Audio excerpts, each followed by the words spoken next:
Okay, so we're at Machina Bristronica with Tobias from Tubbutec. Hey Tobias, how are you, man? Hey, great, of course. Good, so you bought the Brainstep to Bristol. Already showed you the Brainstep on Superbooth this year, but now it's actually available. Brainstep is a 4-track sequencer, arpeggiator. You can do live recording, but you can also output envelopes, LFOs, and even drum samples. And we are also developing a controller for it, and with it you are able to control the envelopes and LFOs really easily.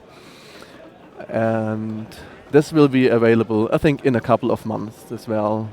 And with the name like Brainstep, is it sort of is the idea for it to be the brain of your modular setup? Exactly, yeah, because you can use it as a basic sequencer, but then if you need another envelope or another LFO in your setup, you can generate that as well. So with just a VCO, a filter, and maybe a VCA, you're ready to go and have a couple of synthesizer voices already. Excellent. And yeah, it's also optimized for performing live, so you can very simply switch between the arpeggiator and the sequencer without stopping it. You can edit a sequence without stopping it. So that makes it possible to jam with it, and then later use the recorded jam session basically to build a track. Amazing. And did you say it's a sampler as well? Does it have? Yes, it does. What sort of sample memory does it have? Haven't set it up yet, but you can load lo-fi drum samples. You can also create your own sample packs, and then you can play them up to 4 channels simultaneously.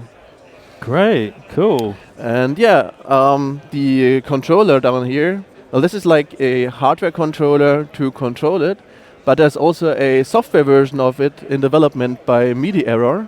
Really looking forward to that as well. Sounds good. Yeah, I'm sure the hardware will beat the software, but let's see.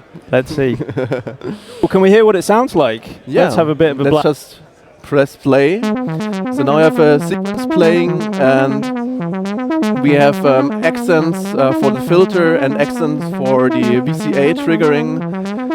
We have a portamento on some steps, and we could for example, we could now go into the editor and edit that sequence, maybe replace that note with another one, or maybe put a portamento step here, change the length of the note. And then you can go even further and adjust the probability for each note.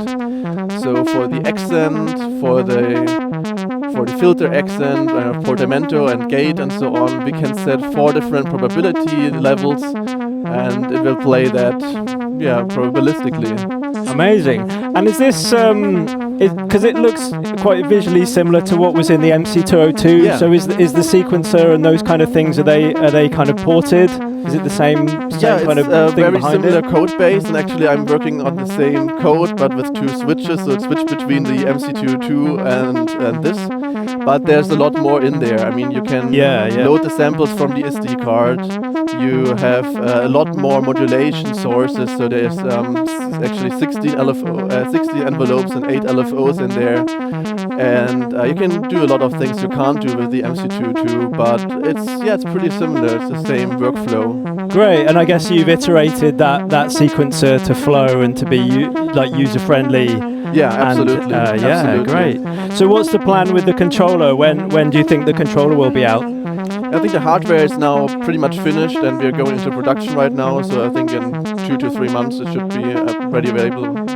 Excellent. And the Brainstep's available now? Yeah. Where do people get it if they want to buy the Brainstep? Pretty much everywhere, like Perfect Circuits, Signal Sounds, Elevator Sounds, Schneider's Laden, and in Australia there is Found Sound who carries it. And of course in our web shop as well. Cool, well thank you very much for demoing that, Tobias. Thank you. Enjoy the rest.